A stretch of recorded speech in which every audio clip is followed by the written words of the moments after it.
À peine 3 mois se sont écoulés depuis le congrès de lancement du nouveau parti et déjà la bataille a commencé dans la rue.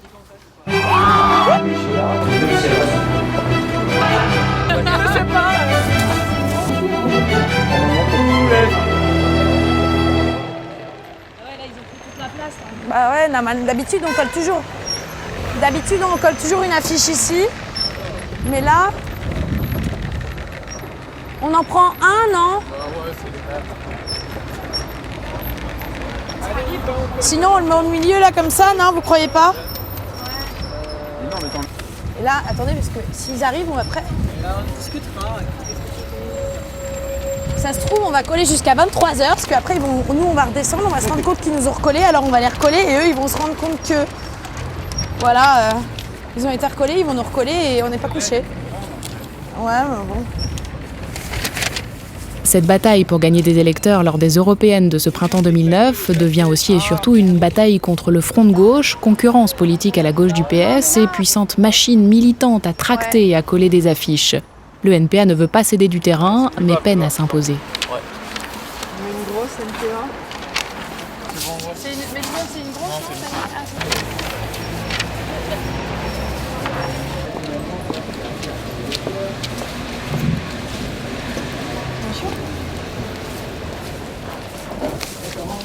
Bonjour. Bonjour. Est-ce que vous avez votre carte d'électeur? C'est parfait. À la sortie de son bureau de vote, Fanny, qui s'apprête à rejoindre la soirée électorale organisée par son parti, espère que les résultats de ce premier scrutin test pour la nouvelle organisation ne vont pas casser la dynamique des mois écoulés. Gallo, Fanny, Sonia, Julie. Vous pouvez voter, madame.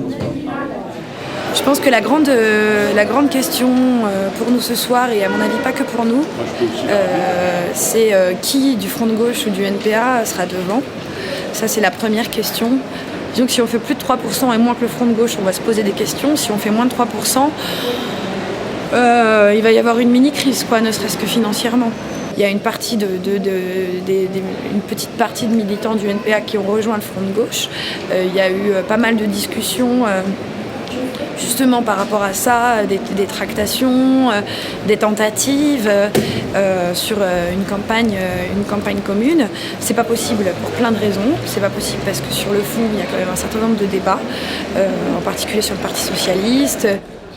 Déjà déçu par la stratégie du NPA d'y aller seul, sans alliance pour ce scrutin, Édouard a lui longuement hésité avant de décider qu'il n'irait pas voter. Un so what, quoi.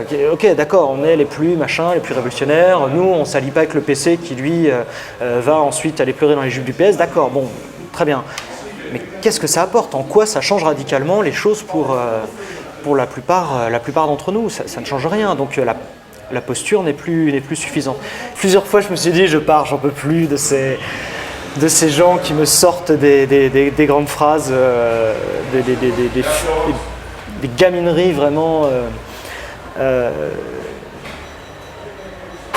l'infantilisation permanente de l'extrême gauche. Moi, je reste persuadé que nos idées sont justes. Non seulement elles sont justes, mais elles sont crédibles.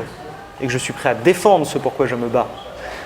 Y compris d'ailleurs pour les choses les plus radicales.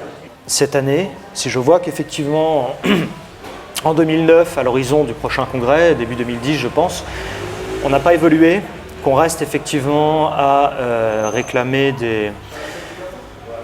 des choses qui ressemblent plus à 1917 qu'à 2017, ce sera sans moi. Avec 4,8% des suffrages, le NPA sauve les meubles, mais n'aura pas de siège au Parlement européen et arrive derrière le Front de gauche, qui recueille 6% des voix des Français. Cela compte et nous ne l'oublierons pas. C'est des discussions que moi j'ai eues assez récemment dans mon milieu avec mes collègues de boulot, etc. C'était mais c'est quoi la différence entre vous et le Front de gauche? C'est-à-dire je pense qu'on n'a pas forcément été suffisamment audible là-dessus et donc les gens ils ont hésité. On a en particulier notre campagne qui est remboursée, donc c'est quand même quelque chose de positif d'avoir la campagne remboursée.